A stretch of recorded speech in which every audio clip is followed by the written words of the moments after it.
before the world had shape, before the sky knew light and the sea knew its limits. Existence itself was trapped in a silent confusion known as chaos, a vast and formless mass where earth, water, and air were mixed, together without order, without purpose, and without distinction, waiting for forces greater than time to impose balance upon what was once nothing more than disorder. From this chaos, divine power and nature itself began to act, slowly separating the heavens from the earth and the sea, lifting the lightest elements upward to form the sky, while the heavier matter sank below, allowing water to surround the land, giving the newborn world its first structure and its first laws, and finally its first sense of harmony. Mountains rose from the ground, valleys were carved by unseen hands, rivers and lakes were guided to their paths, forests spread across the land, and life began to take its place. In a world that was no longer silent, as fish claimed the sea, birds filled the air, and beasts walked the earth. Yet even in this growing order, something essential was missing. The world lacked a being capable of thought, memory, and wonder. And so Prometheus, one of the ancient titans, who had walked the earth long before mankind, took soil that still carried traces of the heavens, mixed it with water, and shaped the first humans, in the image of the gods themselves, giving them a form that reflected not only strength, but reason. Unlike all other creatures, whose eyes were fixed upon the ground, humans were given an upright posture, allowing them to lift their heads toward the sky, to observe the stars, and to question the mysteries above them, a silent sign that their destiny was tied not only to the earth, but also to the heavens beyond their reach. Prometheus and his brother Epimetheus were then tasked, ensuring the survival of all living beings. Prometheus was meant to examine the work once completed, but Epimetheus eagerly took control of the task, distributing gifts with careless generosity, granting strength, speed, courage, claws, and wings, and protective shells to the animals without restraint.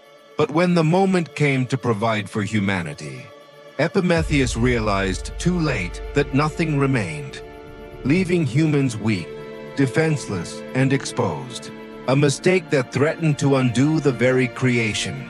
Faced with this failure, Prometheus made a decision that would forever alter the relationship with the gods.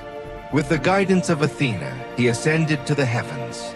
He lit his torch from the blazing chariot of the sun, and stole fire from the gods, carrying it down to mankind, as both a gift of salvation and an act of rebellion.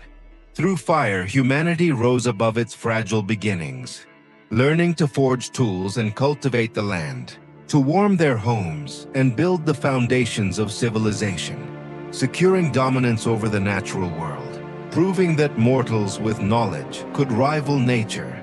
Yet such defiance could not go unpunished. Zeus, king of the gods, looked upon this act as betrayal, resolving to punish Prometheus and all of humanity. To carry out his vengeance, Zeus ordered the creation of Pandora, a being shaped in the heavens with careful intent.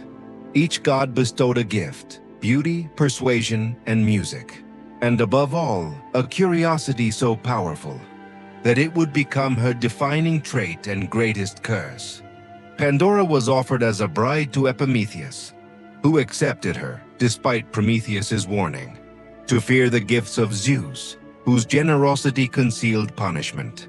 Within the home stood a sealed box containing harmful forces. As days passed, Pandora felt an irresistible desire to know. Unable to resist, she opened the box, releasing sickness, pain, envy, and hatred into the world, an irreversible act that forever altered the human condition. Pandora closed the box in despair, but one final presence remained.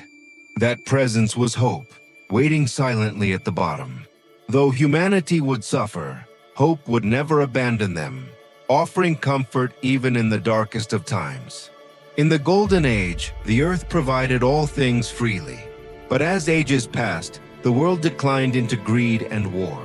Zeus chose to cleanse the earth with a great flood, sparing only Deucalion and Pyrrha to reborn humanity. Prometheus was chained to a rock for his defiance, becoming a symbol of sacrifice and the unyielding power of hope.